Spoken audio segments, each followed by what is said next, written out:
All right, so let's wrap it up. The regulation of the autonomic nervous system. So, a lot of the regulation of your autonomic nervous system occurs via the autonomic reflexes. This is input from your cerebrum, your hypothalamus, and other areas of your brain that allow for conscious thought and actions, for emotions, and other CNS activities that influence your autonomic nervous system. You have to remember that fight or flight or rest and digest, a lot of that is grounded in emotion, whether you're scared or whether you're excited or whether you are, satiated and happy. The regulation provided by the autonomic nervous system is required to maintain homeostasis. It is part of that whole system that keeps you alive and working properly. So, same old reflex arc. You have the receptor.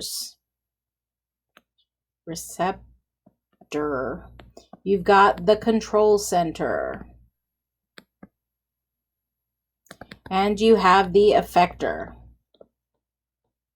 In which case, you've got the sensory receptors. Then you've got the sensory neuron, right? Carries the signal from the receptor to the control center, where you've got the interneurons. Remember, inter means in between. Followed by a motor neuron that carries that signal out. So you've got your motor neuron. Interneurons. That's a terrible color for that. Hang on. I don't know that that's going to be any better. Hang on. Let's try green. Interneuron. That's not really that much better, but we're going to go with it anyway. And then finally, you've got your effector cells. This is the same reflex arc that you learned in AP1. It hasn't changed. So, there are two important autonomic reflex centers. One is in the brainstem, the other is in the spinal cord. So these are the knee-jerk reactions, or the places where the knee-jerk reactions go to, so that we can get those reflexes going. Overall control of your autonomic nervous system happens in the hypothalamus. Now, don't forget that the hypothalamus is part of our emotional brain. It is part of that limbic system that we've talked about. It monitors and controls our body temperature, and it has a lot of connections with the cerebrum that functions with the limbic system. Thus, it uses thoughts and emotions to kind of produce those ANS responses. Something that may be completely nothing to you. Let's say, for example, there's a storm, okay? And I've survived a storm that was very scary. There was a tornado. So now anytime that I experience a storm, I go into fight or flight because of something that I've experienced. Those are linked to my emotions. That reaction is linked to my emotions. And it may not be your emotions. Your emotions may be fine with the thunderstorm going by. But there is that link in there. Now, the posterior hypothalamus, okay, rewind. Whoops. There is overlap, okay, between sympathetic and parasympathetic. So for example, the posterior hypothalamus, if you stimulate it, you get a sympathetic response. The anterior hypothalamus, you stimulate it, you get a parasympathetic response. So it's not like it just goes in one direction. It either goes fight or flight or it goes rest and digest. The hypothalamus integrates both. Now, the enteric nervous system is involved with autonomic and local reflexes that regulate the activity of our GI tract, our gastrointestinal tract, our digestive system. The autonomic reflexes help to control the GI tract because there are sensory neurons of the enteric plexus that supply your central nervous system with information about your intestinal contents, and the autonomic neurons to the enteric plexus affect the responses of the smooth muscle and the glands within the GI tract. Like I said, depending on what you eat, it'll determine how your digestive system moves. If you're eating something very protein heavy, it'll spend a lot more time in your stomach because that's where, at least initially, a lot of that chemical digestion happens for protein specifically. But if it's something like sugar, then probably not, because you've got sugar enzymes everywhere except for your stomach. So, for example, sensory neurons detect stretch. They send information to the central nervous system, which sends signals to the smooth muscle of the GI tract of your stomach to contract. Okay? Whoops. To contract. So when you swallow food, it actually causes the muscles behind that food to contract and basically squeeze that food down into your stomach. When it comes to local reflexes, remember I said that we do have enteric neurons that are just within that enteric nervous system. So you can have those enteric nervous system neurons acting independently, causing local reflexes that don't really involve the central nervous system. But it's still produced as an involuntary, unconscious, stereotypic response. We still consider it autonomic because it's something that we personally don't control. Remember, autonomic is self-controlled. This is still part of that. So, sensory neurons not connected to the central nervous system detect stretch. They'll send action potentials back through the enteric plexus, causing the motor neurons to cause the muscle contraction or even relaxation. So, if I'm pushing food toward my stomach, if I'm pushing food toward my stomach, the muscles ahead of that food actually do have to relax, or I would just have two muscles squeezing on both ends of this ball of food. So there is kind of that teamwork of getting everything to work in the right order so that we get the things that we need to get around our body. So let's talk about the functional generalizations about the autonomic nervous system. Stimulatory versus inhibitory, dual innervation, opposite effects, cooperative effects, general versus localized effects, and the functions of rest versus activity. Okay, stimulatory versus inhibitory. Both sides of the coin have it. SNS and PNS both have stimulatory effects and both have inhibitory effects. It depends on which organ you're talking about. For example, let's say stimulation. If I'm in fight or flight, my heart gets stimulated to go faster. But my stomach gets told to basically stop, inhibit. That's fight or flight, sympathetic nervous system. By the same token, though, if I'm in rest and digest, my heart gets told to slow down, and my stomach gets told to become active. So again, both have both effects. It just depends on which part of the body you're talking about. Dual innervation. Remember, dual, two. Most effectors are innervated by both types of neurons. If one causes the heart to speed up, the other usually causes it to slow down. So you have to have both of them going to that organ. I will say this, though, most are not regulated equally by both. One side would be more dominant than the other. For example, if we're talking about the actual GI tract and its function, your digestive system is primarily controlled by the rest and digest division, or the PNS.